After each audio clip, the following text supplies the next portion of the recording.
Hi everyone, it's a beautiful day here at American University in Washington, D.C., and I've come to the Kogod School of Business to visit with Professor Sanal Mazvancheryl.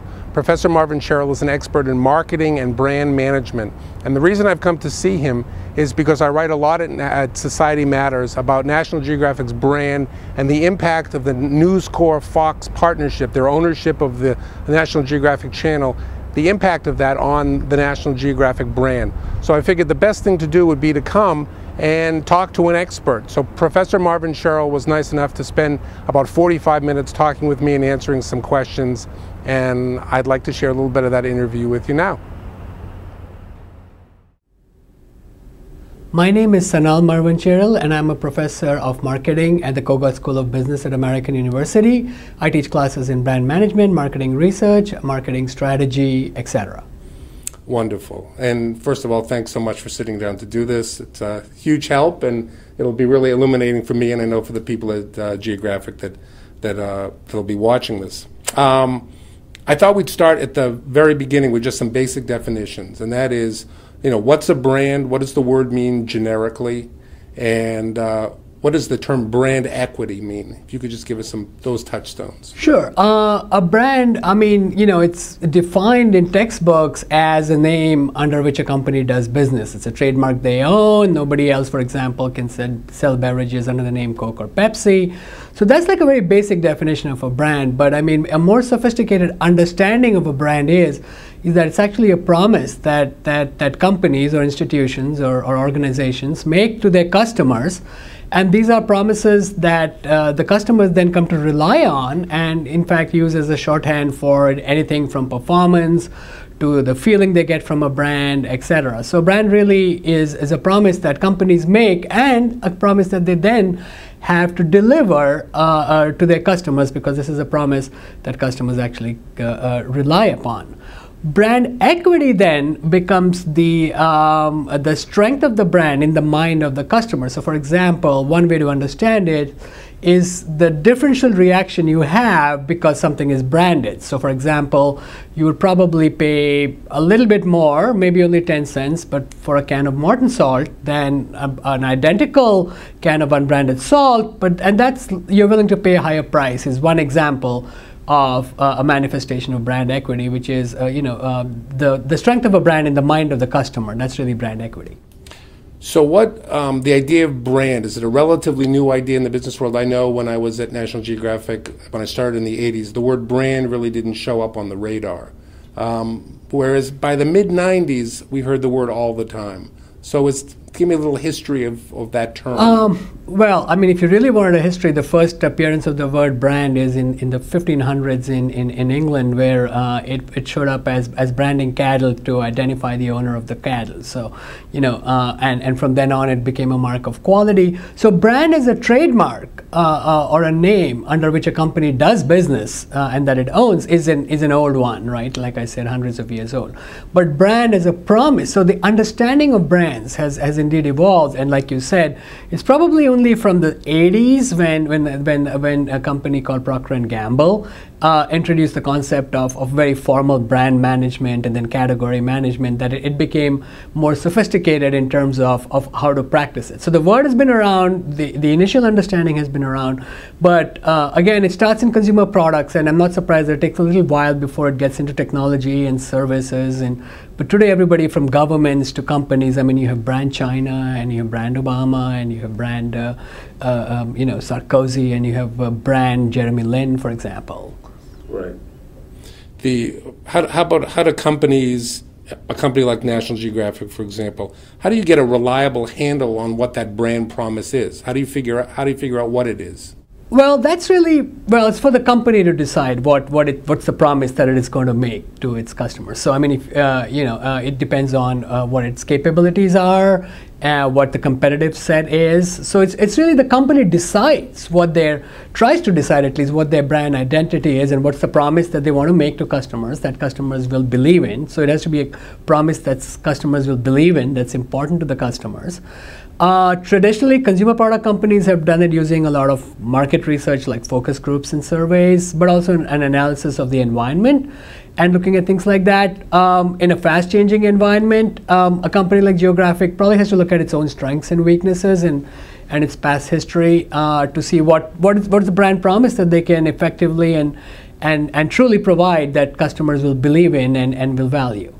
If you were trying to figure out what that brand promise is for an organization as old as Geographic, it was founded in 1888, right. And if you look at the history of the organization, it's been many different things mm-hmm. at different times. Mm-hmm. Do you draw on that history? Do you go back and say who we are and what that promise is can be found in the past? Or is it something you can make up out of whole cloth moving ahead? No, it's definitely something that you'll have to look at from the past, from any organization that's decades old or in your case more than a century old.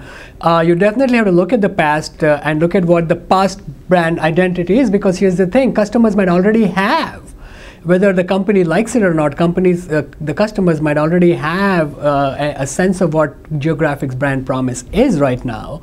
So it's more a case of looking both at your history and for finding out from your customers what your brand promise is at this point. And you can't really start from scratch with an organization as old as this unless you then have another brand name. You have a brand new brand name. So it's possible to have a completely new brand identity and promise, but then the same company might have a new brand name, for example, like Lexus.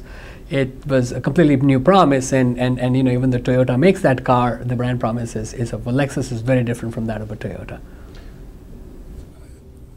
Out of curiosity, do you have a sense of what the Geographic brand promise is? It's a pretty high profile. Not professionally, as a customer or as a consumer of the brand, I do. I mean, I've never worked a lot in that area in terms of that category, but as I would see that as an informational, educational a brand that that tells you about the natural world around you, for example.